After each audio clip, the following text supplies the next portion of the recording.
Welcome back to another episode of the Politic Pod podcast with me, Ben, and your co-host, Nasif. Today's episode is the first of three in which we will discuss some big topics in shorter episodes as I am currently out of the country when this episode will go up.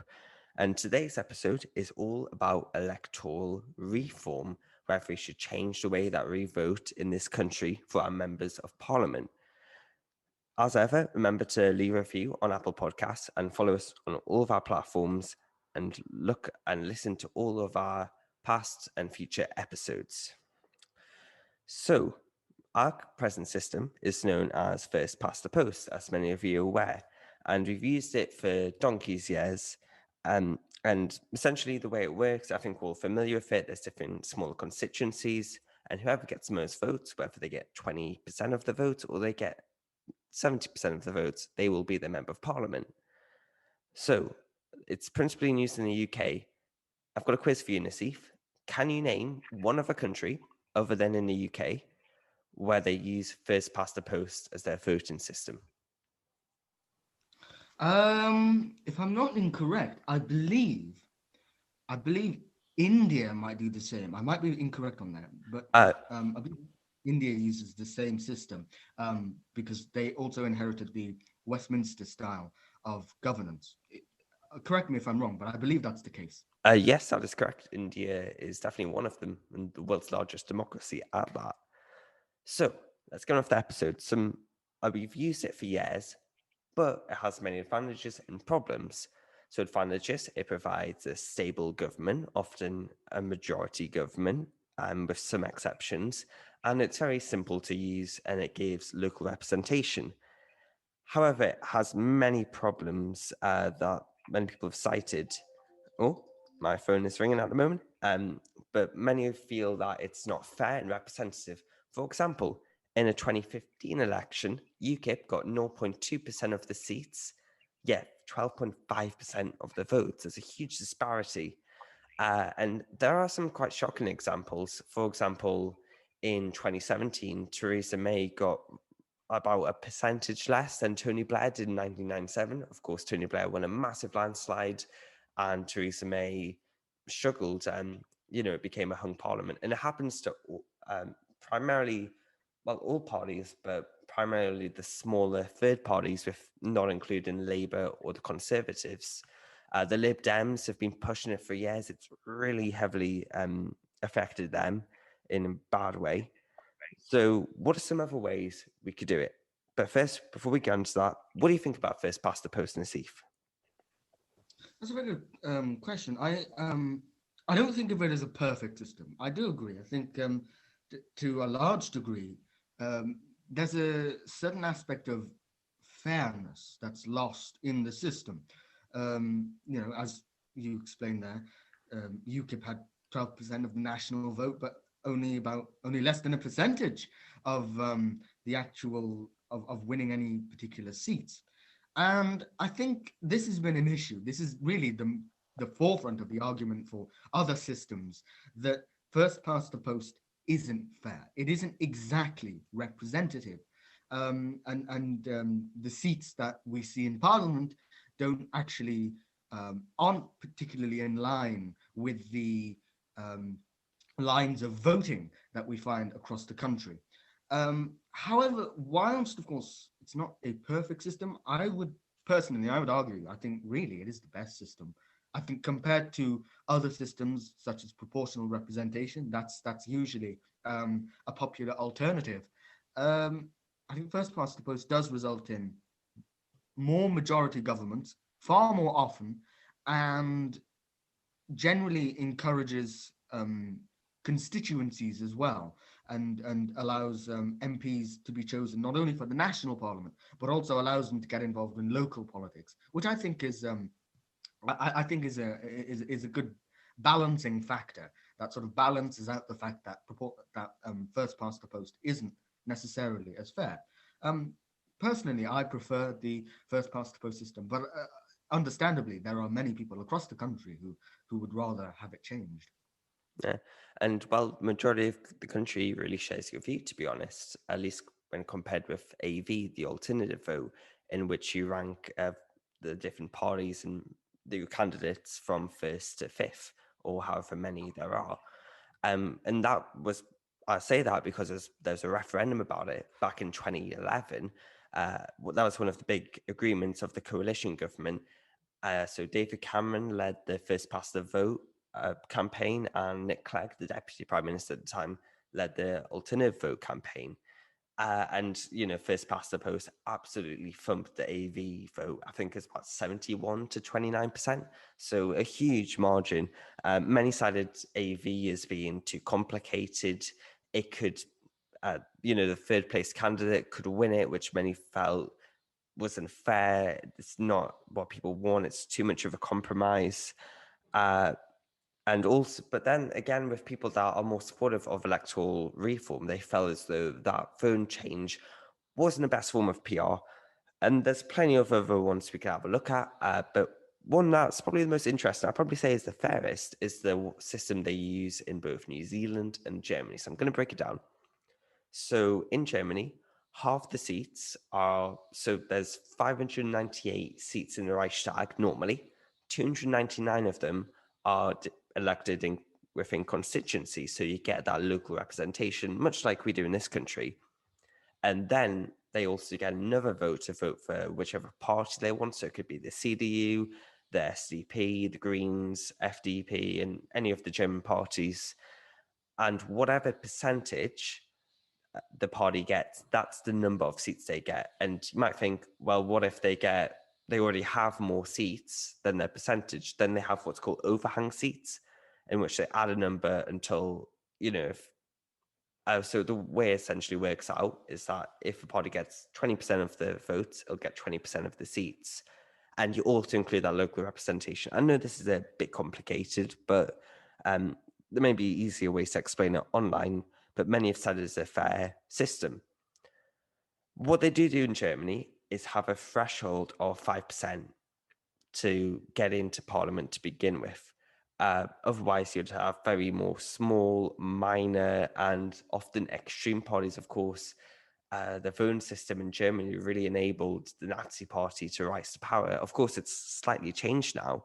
But do you believe there should be a threshold? Because in this country, it could lead to certain parties missing out that many people believe, and it's a fairer system. Then again, it could lead to the Monster AV Referendum party having seats in the House of Commons, which would be a very real possibility if they use that method without a threshold. It's a very interesting question. First and foremost, I've personally I've studied German for quite a long time, but we never really put much focus into the German parliament system, which we're going to as I return to school and I'm going to begin my German studies. I look forward to studying about the German parliament and German politics and how it all works. And I think it's a very interesting system you've described there. It's one it's one I've never really heard of before, but I have to say, sounds relatively promising, actually. The 5% threshold.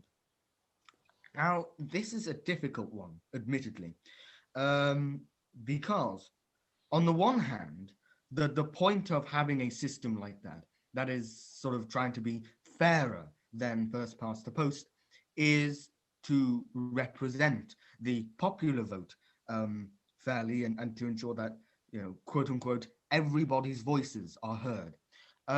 However, you might be right in saying that there should be a 5% threshold, because there could very well be an issue where we have a particular party or a particular group of politicians who win a tiny percentage, but that percentage is so small that it cannot win into parliament, or it must be overrepresented by giving that particular party 1 or 2 seats. But the issue with that, especially here in Britain, we have many small parties, not just in Westminster, but in other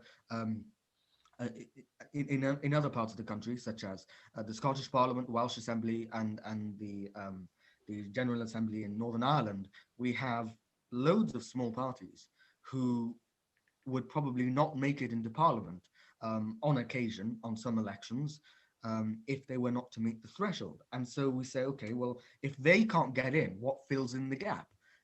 So admittedly, I think a 5% threshold is too much, but I think some threshold might be necessary. Perhaps maybe a 2.5% threshold. I think that would be pretty reasonable. Yeah, that I completely agree with you on that point. And one big problem that many people within the UK, especially, would have with a more proportional representation sort of system is that it would nearly always lead to a coalition government being formed. I believe there's only one time post-war, I believe that was 1945 in Clement Attlee's famous victory, where the leading majority, the majority party won a majority of the popular vote. They got over 50% of the votes. That doesn't normally happen. Look at the most recent election. I think the Conservatives got 45%, which is actually still fairly high, to be honest, higher than normal. But they won a massive majority, so there is a big disparity. But it does ensure most of the time, with some exceptions, that a hung parliament is avoided. And if we did have this as these types of systems in this country, coalitions would have to become more prevalent. I feel as though the 2010 Lib Dem Conservative coalition, that was a huge historic moment because it was almost never been done before since World War II. When Nick Clegg and David Cameron done it when they were born, there'd be no coalition within their lives. And I don't believe that was the most popular with the country. I'd say the coalition government wasn't the most, like many people thought it was too fractious, not united enough. But people would have to get more used to it. And it would open the door for more closer like partisan relationships, bipartisan, between different parties. For example, it could lead to a Conservative Labour coalition government, which on one hand, I'd imagine many in those parties would just despise it. They would see it as, a betrayal of everything in their past and what they've stood for. But then on the other hand, it could lead to a close relationship, a more united Britain, and more united politics. But ultimately, I think the country would be keener to avoid coalition governments where it can. But also, many people feel with first past the post, there is a problem where there are too many safe seats. In other forms like AV, there would still be safe seats. For example, I live in a safe seat. Majority of seats are them, where your vote, to be honest, doesn't matter. For example, there are many Conservative safe seats in this country, as there are Labour, Lib Dem, and SNP. If, for example, I'm in a Conservative safe seat, and I believe Labour should be in should be my member of Parliament, my vote is really futile unless there's some, big electoral shift like there was in the Red Wall a few years back now. But yeah, that's another debate. Do you think that safe seats are a problem in this country, or do you think it's just natural? I think, well, they're certainly natural because they seem to happen quite a lot. I think there's a point at which we have to accept, however, that safe seats are not so safe. There have been many instances in the past where a particular politician of a particular constituency assumed that their seat were so safe they needn't even spend all too much campaigning. But resultantly, that MP ended up losing the seat. So I think safe seats are natural, but I have to admit they are somewhat of a problem because, to me, safe seats aren't just something political, they're quite psychological. This idea, because it's a psychological construct, this idea that a seat is safe then goes on the other way round to somewhat convince the people of that constituency that if they vote against the ruling party of that constituency, their vote won't matter, which in turn means that many people who in a safe seat wish to vote against the ruling party won't have the motivation to go vote because they think their vote won't count. And resultantly, the safe seat becomes even safer. And this is the problem I have with even the term safe seat. I really dislike it because I think it's a term that demoralizes people from voting. I think if one were to live in a safe seat and one were not comfortable with the ruling party of that particular seat, you know, how would you fight back? And most people, when they know that they live in a safe seat, and that is most people who wish to oppose the ruling party, as I said, will probably avoid voting because they assume that their vote won't matter anyways. But in reality, they should go vote. And in reality, if you want to vote against the ruling party of a safe seat, go vote. And I think the idea of a safe seat is one that makes me very uncomfortable because, as I said, it's a psychological construct that demoralizes people from, allowing their voices to be heard. And I think, quite frankly, we can easily prove that safe seats are not so safe. We can easily tell people, oh, hey, your vote does count. You can oppose your party. Sometimes you might not be so fortunate. Sometimes you will be. I mean, I very well remember back in the 2019 election, it was a very successful victory for Boris Johnson and his Conservatives, where even constituencies like, I believe, Blyth, Labour constituency, for a very, very unimaginably long time, switched over to Conservative. So no seat is ever safe unless we believe it is. That's what I think. You make some good points. It is a psychological thing. At the end of the day, there is nothing enshrined in law to say it's a safe seat, or it will always be. For example, the 1997 Labour victory, I'd imagine lots of the seats they won were Tory safe seats, and they managed to take them over and turn them red.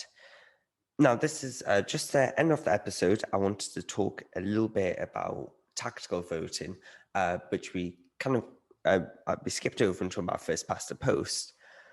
But that's something that's been on the rise recently. Do you understand what tactical voting is? I'm afraid. Now, I've heard about tactical voting, but I'm afraid you might have to reintroduce me. Yeah, it was something that I thought I knew, but then I realized, oh, I don't actually know it. So it's when people vote for another party that they don't necessarily want, but they're okay with, sort of a lesser of two evils, because they have a better chance of being the current incumbent. So hypothetically, let's say, I think this happened recently in one of the by-elections. Let's say that it's a Conservative safe seat, and the Lib Dems often finish second and Labour finish third. The Labour voters might decide to vote for or go to the Lib Dems, to try and make them beat the Conservatives because they'd rather the Lib Dems than the Conservatives, even if it's not themselves. What are your general thoughts on that, just to close off the episode? That's a very interesting way to vote. I couldn't imagine what the consequences of that type of voting would be. I think it's tactical voting. Goodness, admittedly, just from hearing about it now, that it sounds a bit strange, weirdly, voting for the party that you don't necessarily want, but that you would be okay with. I mean, there's a great number of measures you have to put into that. I mean, what do you define as okay? Is it going to be the party that's, somewhat second place, so to speak, for you, if you couldn't vote for the party you preferred primarily? I mean, I can't argue against it because I can't think off the top of my head as to what could necessarily be wrong with it. But I don't know. There's just something about it that feels a bit strange, admittedly. I mean, it's a big topic of debate in recent times, and it is one of the flaws of the first past the post system. It has many, many merits, but then it has a lot of flaws at the same time. And it's an eternal debate that will rage on for decades to come. Whether any of it will happen, I don't know, because, the two prime parties in this country, Conservatives and Labour, are a lot more keen to stick with the current system because it favours their parties a lot more than it does the Lib Dems, the Green Party, or any of the smaller parties for that matter. And just to end this episode, I want to remind everyone to leave a review on Apple Podcasts, follow all of our platforms, and listen to the rest of our episodes. And we're going to talk about On This Day. Normally, we do On This Day in politics, I was having a look through, and there was very little. I guess the best one I could find was in 2019, when Angela Merkel told Boris Johnson he had 30 days to come up with a deal to avoid a no-deal Brexit. So that's on this day in politics. On this day, just in general interest, the Mona Lisa was stolen in 1911. So that ends the episode. Thank you for listening, and until next time, goodbye.